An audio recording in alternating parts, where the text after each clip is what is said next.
Welcome to Jack Daniels. I always wanted to see this. I thought it would be kind of cool. I was here over 20 years ago.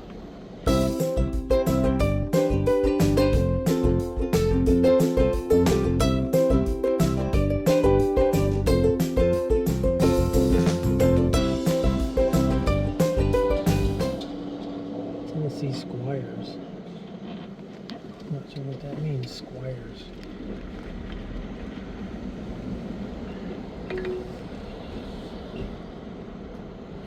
What's a squire? I know what an esquire is. Make a U-turn, then turn left. What is a squire?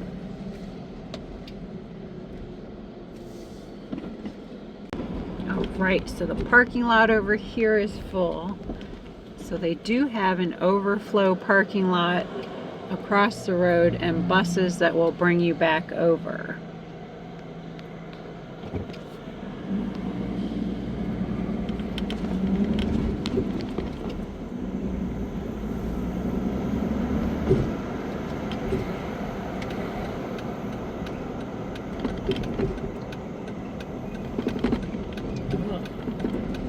Whiskey Trail. We can walk over from here.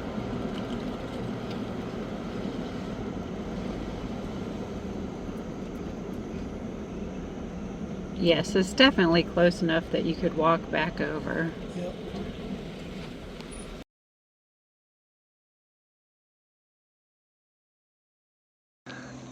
So good morning, Madam Mayor. Where are we this morning? Today we are in Lynchburg, Tennessee, and we're going to visit the Jack Daniels Distillery. I've always had this on my wish list. Well, here you go. We're checking it off. And during the month of September, we're celebrating Jack Daniels' birthday. They don't know the exact day, so they just celebrate the whole month. So every Tuesday, you get a free tour.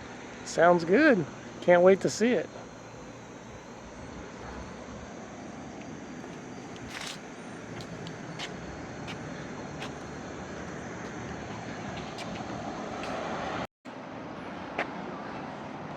So here we are, we're coming up to the visitor center here at the Jack Daniels Distillery. It's very beautiful grounds, well really kept and clean, and what a beautiful day. The sun's coming out. It's gorgeous. It looks pretty similar. Yeah. So far. It was near Christmas time when we came. So they had a big Christmas tree in the lobby. Oh. Was it cold? Yes. Ah. We were wearing jeans and sweatshirts.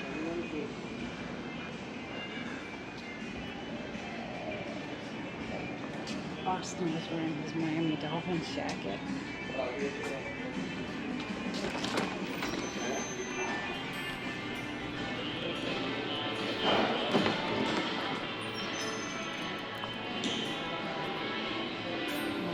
Check in. Yeah. It's my birthday. Oh, that's the Bonded series. Yeah. Oh, there's the triple mash and the stuff they're talking about. No.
I see something really cool. Now go on the 1010 Distillery Tour. If you've got those tickets, folks, come on up. I just need to see the time on the ticket, please. 1010 Distillery Tour.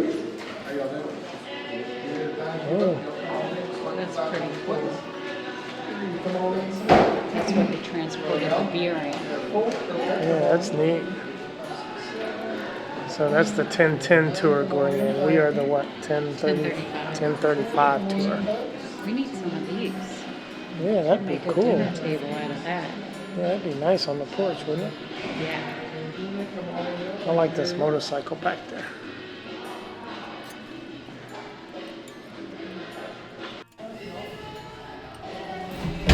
This looks like it shows the process. It's got the numbers and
Hey, can I get a sash like he's got for my birthday? And I'll celebrate the whole month too. It'll be my birthday month. I think this is a new trend. I think you could be onto something. All right. Well, guess what? May is my birthday month. You can have it. I'm I'll take October. I'm getting a sash and maybe a tiara.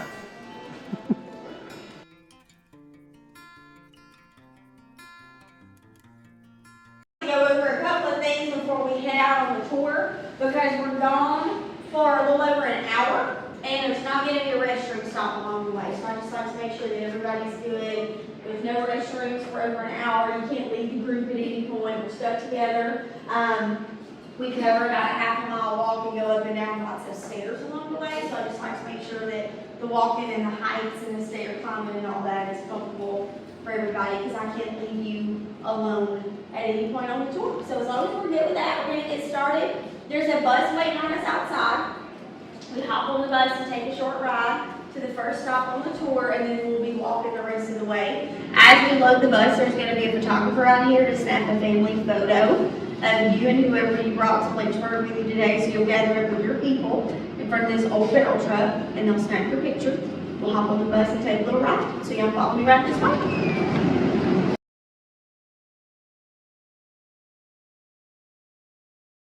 Here to see us because if you drink Jack or if you see it, which it's everywhere, and you want to know how that whiskey's made or hear all the history behind it, you got to come to Lynchburg to figure all that out. So Jack actually came to this property back in the 1880s, and we've been making our whiskey here ever since, except for during Prohibition. Prohibition for us in Tennessee lasted a little bit longer than it did for some folks.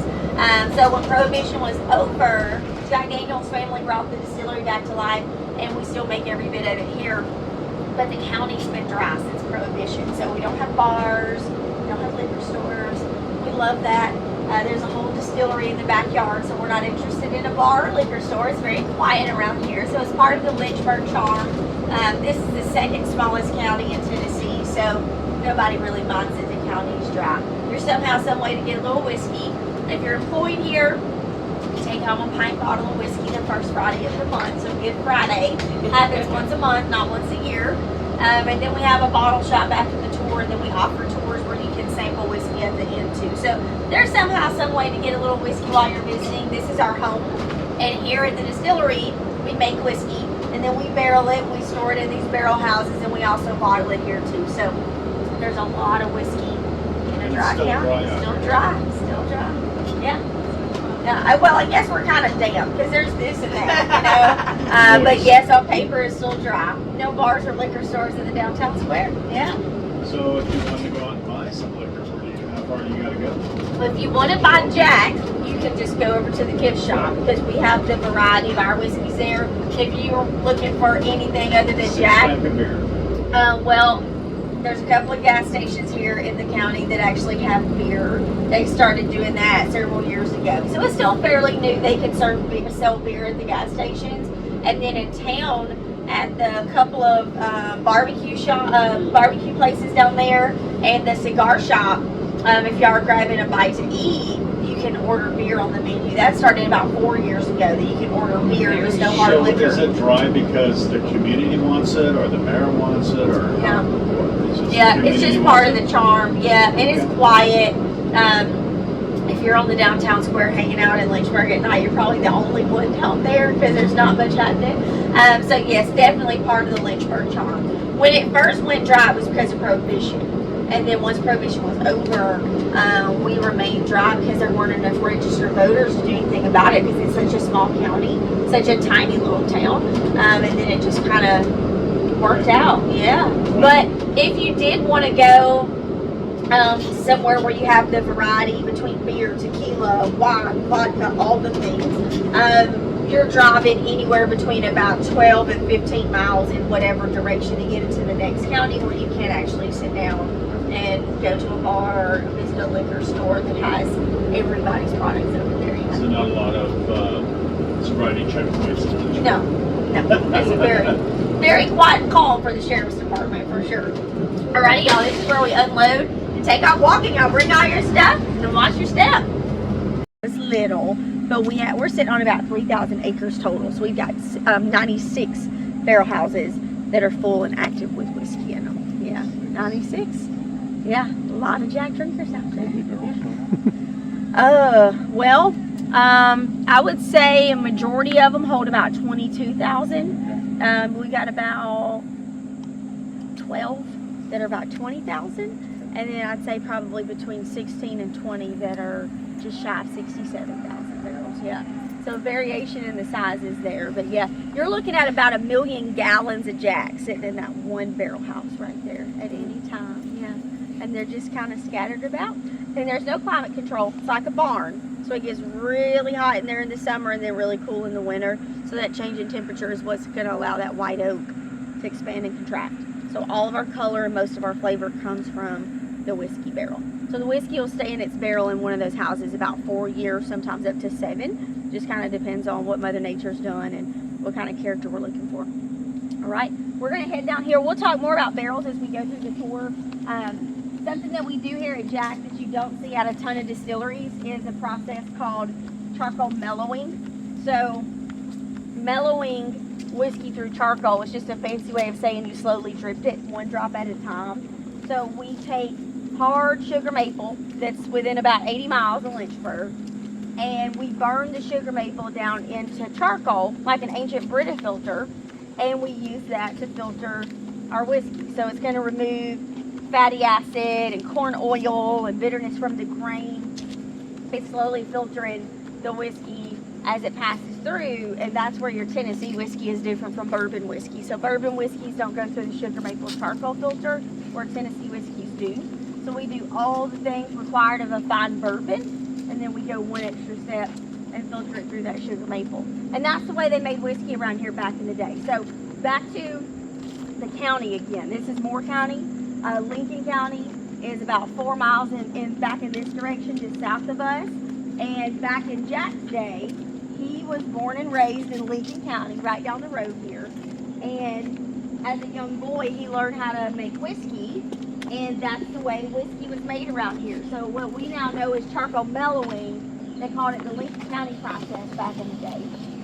So we had over a dozen distillers around here that would take local sugar maple and filter their whiskey through that, and then that's what became the separation in your bourbon whiskeys and your Tennessee sipping whiskey, was that sugar maple charcoal. And We make it here in the yard, and then we'll put it to work in another building, so we'll get to see the whole operation as we move through.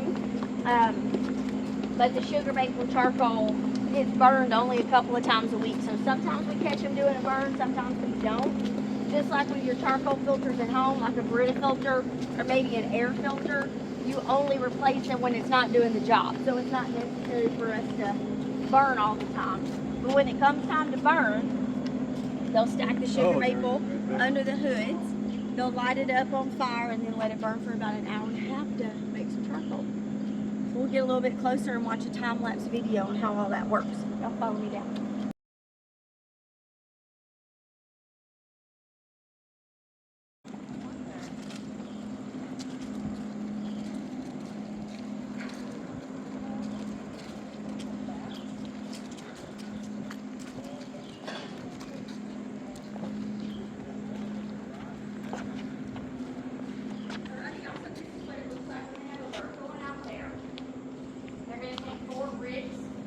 Sugar maple wood and stack them up under the hood. So they're going to put 2 bricks in the front, 2 bricks in the back, and they'll lean it inward so it just collapses and forms a big mound of charcoal.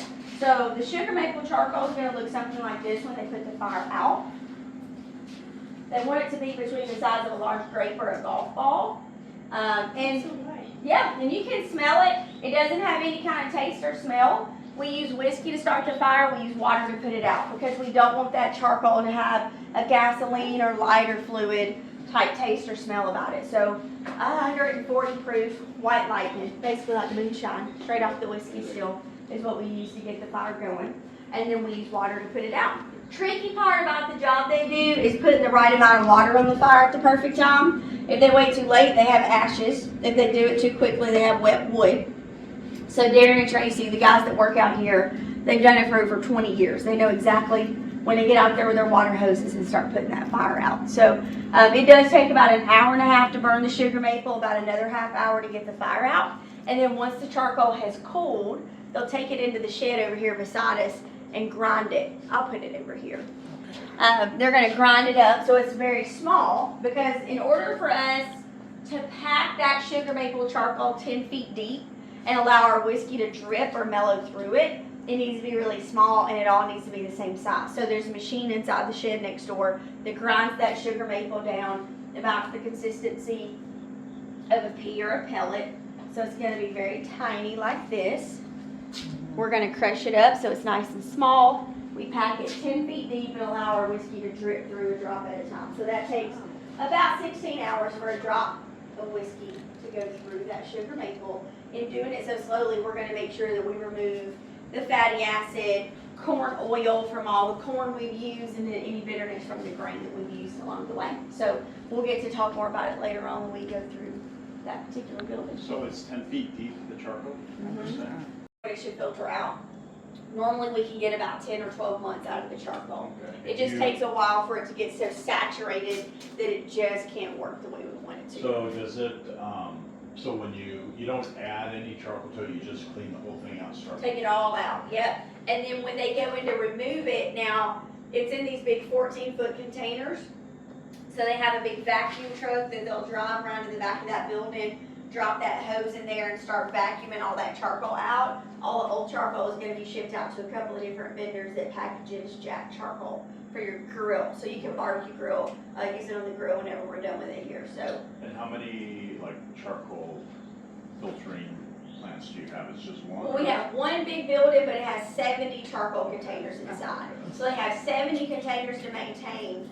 That's why we don't catch them out here burning, but maybe 2 to 5 times a week, because they may go a week or 2 without having to change any of those 70 out. And then when they have to change one out, they could have 2 or 3 that have worn out all at the same time. It just kind of depends on what the sensory panel is picking up, depending on what their schedule is going to look like. So sometimes we catch them doing a burn, and then most of the time we get to see it on the time. So is it a big trough or like a silo or something that all the charcoal goes in or gets dumped into? Mm-hmm. It's a big cypress container. We'll get to go into that building and see how that works in a little bit. They're 14 feet tall cypress bass, and they have 10 feet of the sugar maple packed inside. I think they're right about 6.5 feet across. So they're huge. and all that charcoal is just allowing the whiskey to drip through. So that's why it's going to take quite a while for all that sugar maple to get so saturated with whiskey that it starts to wear out, and we notice that it's not really filtering out the oil and the bitterness and all that thing, all that kind of thing anymore. Yeah. He's still out on his farm, and Jack got curious, so Jack starts learning how whiskey's made as a young boy. And this was the 1850s, so that wasn't unheard of. That wasn't something that was uncommon at all. So this was back before Civil War, before emancipation. The whiskey still was under day-to-day care of an enslaved man named Therese Granger. Mr. Therese started taking Jack under his wing and showing him how to do what he did every day, how to distill whiskey, how to use that sugar maple charcoal filter, and that became Jack's passion. So he started making whiskey as a young boy, had his own distillery going by the time he hit his teenage years, and Jack was first in the United States to register his whiskey still. So this is the oldest registered distillery in the United States. Jack registered in 1866. That would have put him around about 16 years old. And Mr. Therese, his mentor, became his master distiller. So they continued making whiskey together for about another 15 years before Jack left the Dent Hall property and came to this location to make his whiskey. So the whole reason he brought his whole operation this way was because of the water. So up around the corner, we're going to see a cave spring. The spring water is where we're grabbing water to cook our grain, to distill the whiskey, to make our sour mash, to clean our fermentation containers, to cool those things down. So anybody that's ever tasted a drop of our whiskey has tasted this cave spring water. This is the whole reason we don't have any other distillery. Now, just in case you were to ever have a fire around here, I know I mentioned that we have 96 barrel houses. They're really big. There's lots of whiskey. We do have a fire brigade. This is not a fire brigade. It's retired. If y'all are snapping pictures, that's a 1919 American LaFrance there on the right. And then here on the left is a 1928 REO Speedwagon. The fire brigade's about 2 miles down the street nowadays. 3 big fancy fire engines and 39 employees on call, ready to go all the time if there were ever a fire around here. You got a rock band putting out fires? Well, they actually got their name from the old truck. When they first started their band up, one of the band members' fathers owned an REO Speedwagon, and that's what they used to travel around in when they first got the band going. So they used the logo and the name. That one's got a big old number 7 on the front, and that Speedwagon still runs if we need it to. Sometimes they'll take it out on the road and promote the cinnamon Corps. They kind of tied the fire in with the fire brigade. The humming noise is coming from, that's our grain silo. So those big white containers there, we drop off corn, barley, and rye. These grain trucks will drop the grain off. We grind the grain, and then we'll use this cave spring water to cook corn, barley, and rye to make our sour mash. And then we'll start our fermentation process. So we'll kind of break that down a little bit more before we walk into production. But when you start fermenting, like making beer or bread, it's kind of similar to that. When we start fermenting, we've added yeast in with this grain mixture, and you have to keep that kind of cool. So we'll use a chilled spring water to cool the insides of those fermentation containers as well. So the water's got a number of different purposes it serves, but this is the whole reason that we still make all of our whiskey right here, same spot, same way. We just make a little bit more than what they used to. So about 2 miles. Yeah, really? It's too narrow, so we know it's further back, but it goes at least 2 miles back. It's just too narrow to keep digging any further back than that. Yeah, and it's Tennessee limestone, so that's something that's really important about the water. The spring water is filtered through the layers of the limestone. So the limestone's rich in minerals, but it's going to be filtering out iron as well. So it removes iron from the water. If you have iron in the water, it turns sort of a dull gray, cloudy black color over time. Iron-free water is really important when it comes to making whiskey, and then obviously the fact that it's clean and clear and it's cold. It's 56 degrees Fahrenheit all year back here. Perfect place to make whiskey. And this is what Jack would recognize. His cave spring and his office, the little white building that we walked by there, that was the main office up until the early 50s. And eventually we outgrew it. Business was growing a little bit in the 50s. So when they outgrew Jack's old office, they built a brick one right across the way there. So that's our main office, and that's the heart of the operation right there. So not much has changed. And also, we talked a little bit about the removing the charcoal and all that. I want y'all to look down through here. This will make a little bit more sense when we go into that building. If you see that tractor coming toward us up Distillery Lane there, that John Deere has extenders on the tires. They're going to need to drive the tractor into the charcoal mellowing room to replace the new charcoal in the containers. When we go in there in a little bit, we'll see the big I-beams that they use to drive that tractor inside. So they just put new charcoal into one of the containers over there. They'll use the vacuum truck to remove it, and then they'll use that tractor to get the new charcoal inside. So that's why they're not burning today, because they're over there loading some new charcoal into one of those containers. Now we're going to dig into some more history when we go to Jack's office in a few minutes. I'm going to get y'all to meet me over at the statue. I've got a little something I want to tell y'all about that statue there, so if y'all will meet me down at the statue, y'all are welcome to hop up there and give them a hug. Right.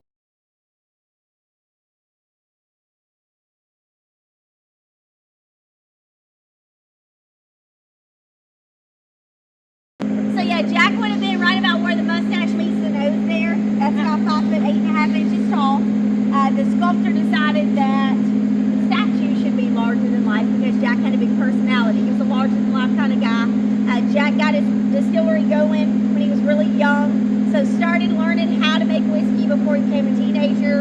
As he got into his teenage years, he had his own distillery, and then it was the early 1880s when he settled here at the Cave Spring. So again, the water, the fact that it's clear, it's clean, it's 56 degrees all the time, that would have been a very inviting spot for somebody trying to set up a whiskey operation back in the 1880s. And then Jack just kind of stuck with it and rolled with that. He never got married, he never had kids of his own. Jack was making whiskey as a young boy and then just continued to do that until he passed away at 61. So we'll talk a little bit more about Jack's death and what happened later, but since Jack had never gotten married and had children, several of his nephews had gotten involved with making whiskey with Jack. So his very favorite nephew out of the bunch was Lem Motlow. Lem Motlow is the one that took over the business when Uncle Jack died in 1911. But back to what I said before on the bus about Prohibition, Jack died just as Prohibition was starting here in Tennessee. 1909 is when that affected us. We're almost 2 years into no making whiskey when Uncle Jack passed away. So Lem Motlow, the favorite nephew, took over the distillery at the trickiest time ever. He couldn't make any whiskey here. So for 29 years, they didn't make any whiskey here at the Cave Spring. 1909 to 1938. During that time, though, Lem Motlow, he was a really wise businessman. He opened up the old hardware store on the downtown square. So if y'all go into downtown Lynchburg, which is not like downtown Nashville, it's a little bitty square. It takes you about 5 to 6 minutes to walk over there. The Lynchburg Hardware and General Store is still sitting right on the town square. Back in the day, that's where Lem Motlow would trade mules and sell feed and farm equipment. He was running that hardware store to keep money coming in until whiskey could be made again. And then when he passed away, his kids took over and ran the business. But Lem ended up opening the business back up in 1938, still in Dry County, but he's the one that was responsible for bringing all this back to life and building a lot of these things up. When Jack Daniel passed away, he had his old office in the Cave Spring area here, a couple of pot whiskey stills. These days, we have 4 column whiskey stills out front and over 50 fermentation containers around back with those 70 charcoal containers. So it all happens right here, just on a slightly larger scale because we're selling whiskey all over the planet. You got almost 180 countries that get our whiskey these days. When Jack Daniel passed away, they weren't making any of it at all here in Lynchburg. So we'll go into the office and put some faces with some names and talk more history. If y'all want to get up there with him, go for it. They put that statue on a chunk of our Tennessee limestone and named it Jack on the Rock. So y'all are welcome to get up there and snap some pictures.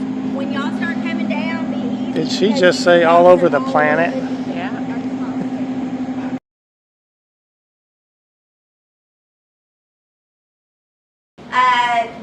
That grain I talked about outside, corn, barley, and rye, gets unloaded over there. We start cooking it up, but before we cook it, we're going to grind it. So what you see in the big jars there shows you what the grain looks like off the truck, and then the small jar looks more like cornmeal or flour. It's more of a powder consistency. So we're going to grind it up so we can start cooking that grain to make our sour mash.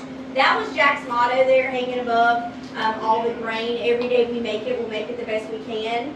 That means you're only using the best ingredients to make the best whiskey. So we're going to go as far as we've got to go and get all the best quality grain to make our best whiskey and make that whiskey consistent. So for us, the best means of quality is family. We have lots of generations working here. I mentioned a little while ago to somebody in the group that Jack Daniel's family and Nearest Green's families have always continued to work here. We're talking almost 160 years.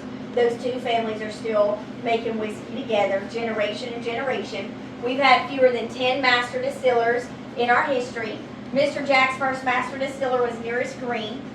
There's no known photo of Nearest Green. The closest thing we have to a photo of Nearest is his son George Green, seated right here with Mr. Jack. Now, this photo was made about 25 years after Jack Daniel left the farm and moved his whiskey operation up here to the Cave Spring. That would have been made around 1904. Mr. Jack, 5 foot 2 inches tall, he's the only gentleman standing up. Everybody else there is seated around him, so it gives you a better idea about life-size Jack. He wore a size 4 men's shoe, which for the ladies is a size 6. So little guy, big, 5 foot 2, just a little bit shorter than me. Yes, sir. Yep. He always had the big hat on his head and he wore a heel on his boot like Prince. So most people didn't even realize he was 5 foot 2 inches and all that.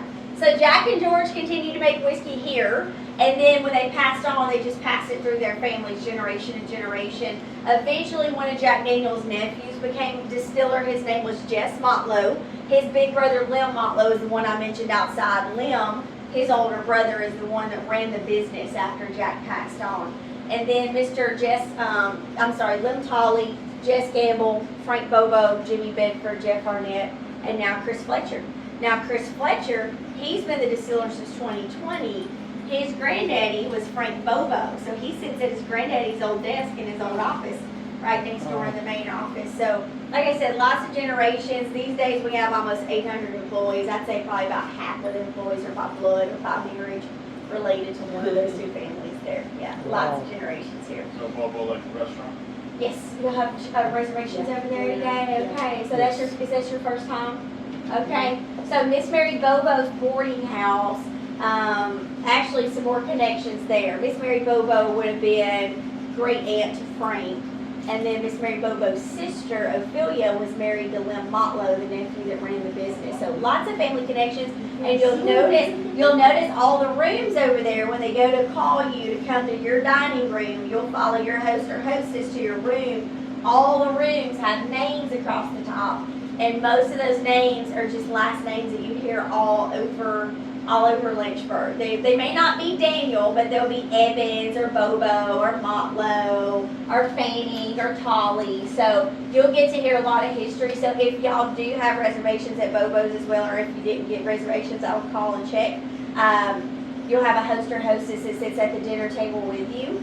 And since we've got a bunch of couples, you would be seated with a number of other people, and that host or hostess will share a lot of history about Lynchburg and the boarding house as you pass around, like family dinner, like Sunday dinner, fried okra, baked apples that are soaked in Jack.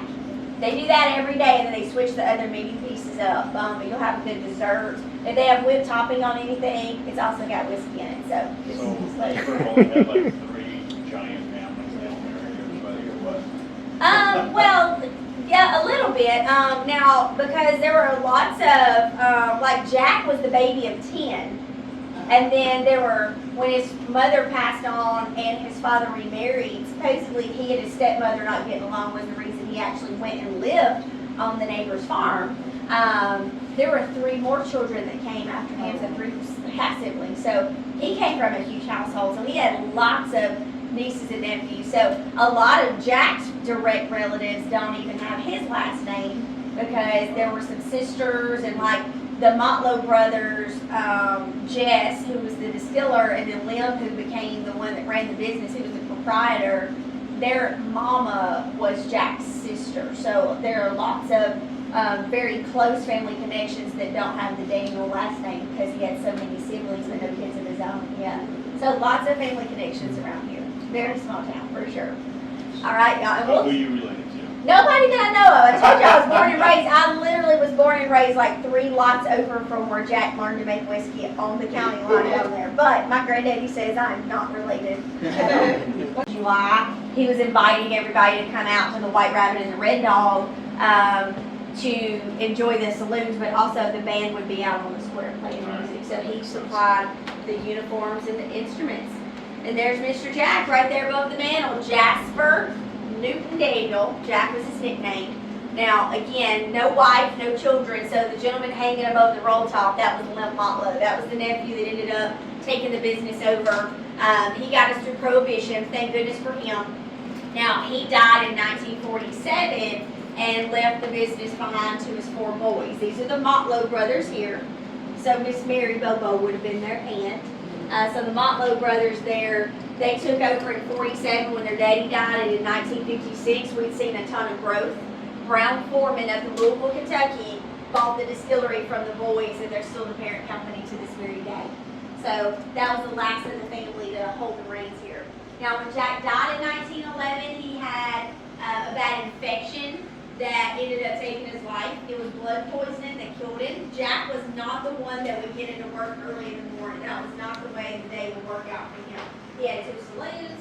He was the whiskey maker and the marketing man. Lim was the bookkeeper and money man. So office management was handled by him. Jack was in here early all by himself. He was heading out of town, made a quick trip in to grab something out of his safe, and he was struggling to get it open. And after a few tries, he got so aggravated he kicked the safe. Mr. Jack didn't realize it, but he had broken his big toe on his left foot. He busted his foot up a lot worse than what he thought, and he had gangrene. Before he knew it, he got the doctors involved a little too late. They had to amputate his foot, and then after the foot, they ended up amputating the leg under the knee, and then eventually all the way up the hip. So about 4 years of that, and Jack died from blood poisoning. So October the 9th of 1911, Mr. Jack died, 61 years old, from all the complications leading back to the murder weapon, as some people call it.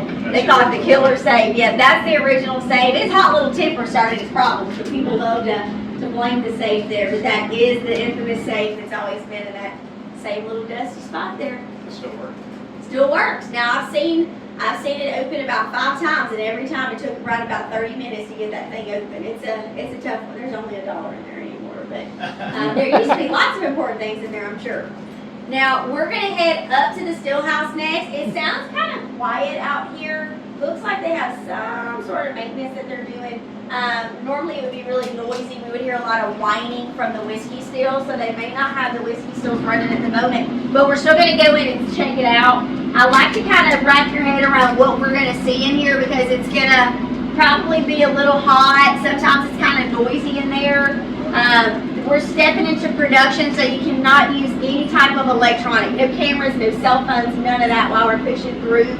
This is where they unload the grain. And as I said before, we begin to grind it up and mix it with our spring water, and then we'll add in our yeast to allow our fermentation process.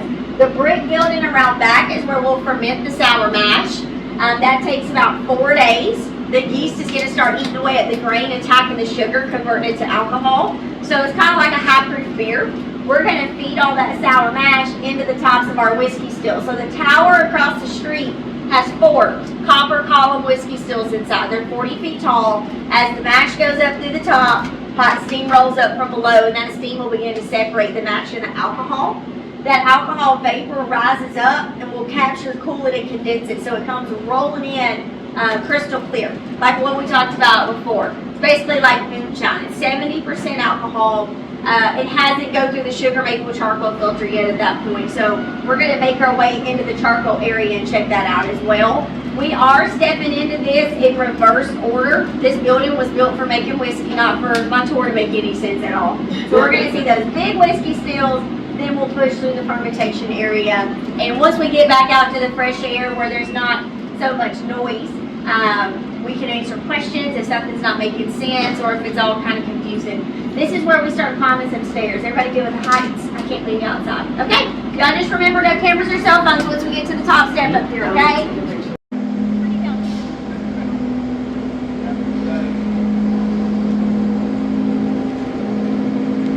Fairbanks. Hey, are we back in Alaska? Fairbanks scales.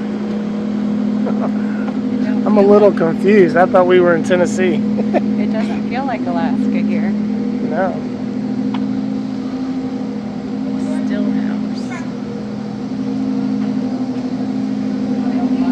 Going into the top secret area. No filming allowed. Yeah, we can't film inside here, so she'll talk about it though on the other side. Yes, I do. So we just came out of this room right here, but we couldn't film inside there. They have 57 silos that are mixing and churning the yeast process. So inside these buildings we can't record, but we can record outside.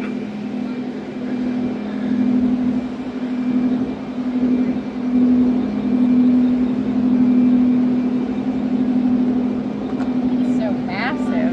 Yeah, what do you think so far? It's a massive operation. There's Yeah. a lot to it. They kind of got it down to a science, don't they? They definitely do. They do good work here. Production area here, so no cameras inside. This is where we have those 70 charcoal containers lined up. So we've got a couple that have lids designed so we can actually see from the top how this looks. Remember, these containers are 14 feet tall. Everybody out there. I went up there to see Julie. I had a couple questions I asked her. How are y'all doing? Good, good. How are you? We're going to watch a short video.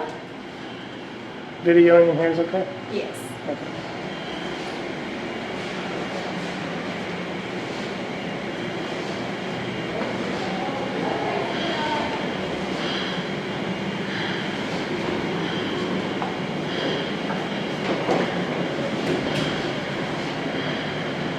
Okay, y'all, so they're going to show you how we make the barrels, and then we'll go to see a barrel house here in just a few minutes.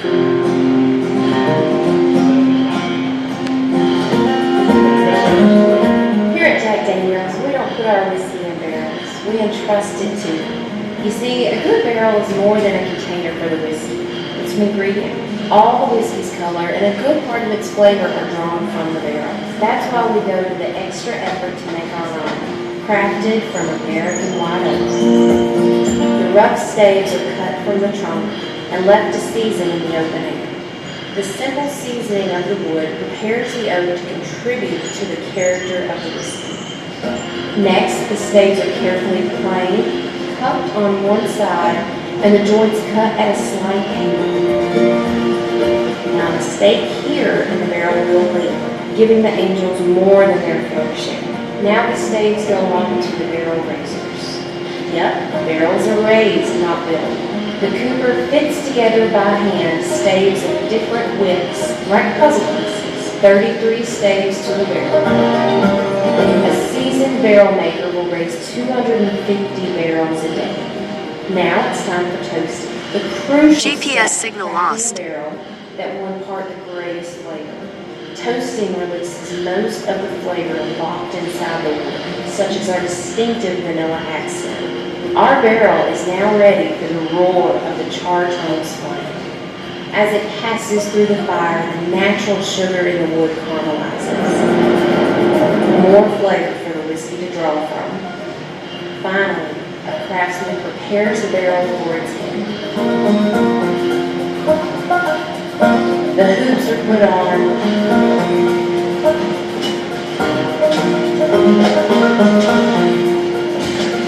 The bung hole drilled, the barrel tested for leaks, and inspected under a cooper's watchful eye. At long last, the barrel is ready to receive its whiskey. It'll go in clear with a hint of flavor, but emerge mature with a rich amber color and warm, robust taste that we all know as Jack Daniels.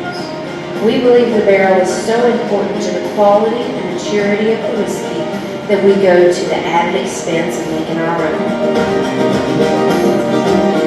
We hope you'll agree the extra effort is well worth it. Please enjoy the contents of our barrels responsibly. Single barrel since 1997. In the last couple of years, we've done a couple of batches of 10-year-old whiskey, some 12-year-old whiskey, and different special release whiskeys. Typically come out once a year.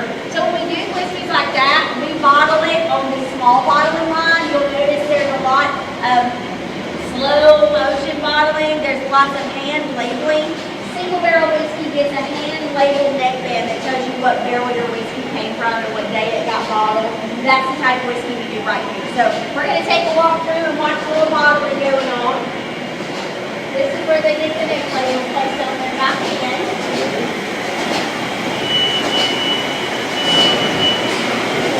Yeah, very cool. And these are the folks that got their own personal barrels.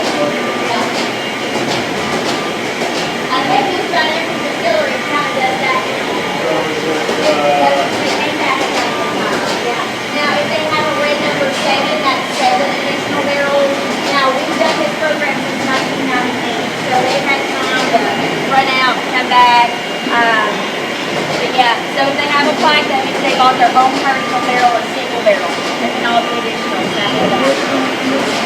A lot of them are casinos, restaurants, liquor stores. Sometimes Costco's or Walmart will do it that way.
Pretty neat, isn't it? Yeah, there's lots of parts to this. Lots of parts.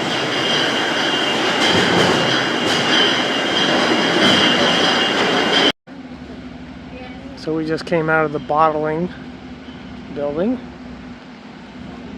The building before that, they did the charcoal drip into the barrels.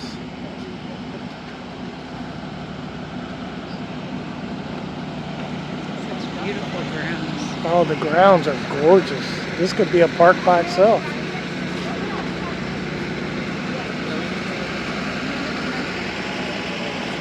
Turtles. Is there turtles in there? Yeah, snapping turtles. Uh-huh. Now, y'all, this is the first barrel house that was built after Prohibition. 1938 is when this barrel house was built. Out in front of this little tasting house, there's a big 2-story white house out there by the highway. That was where Lim Motlow lived. So we talked about him earlier. He was Jack's nephew. So Lim took over when Uncle Jack passed, but he had to wait it out a little while before he could make whiskey again. This barrel house was built right in his backyard, 3 stories high. It held 6,059 whiskey barrels when it was full, wall to wall, nothing but barrels. And we still have a couple hundred in here, so we're going to step inside.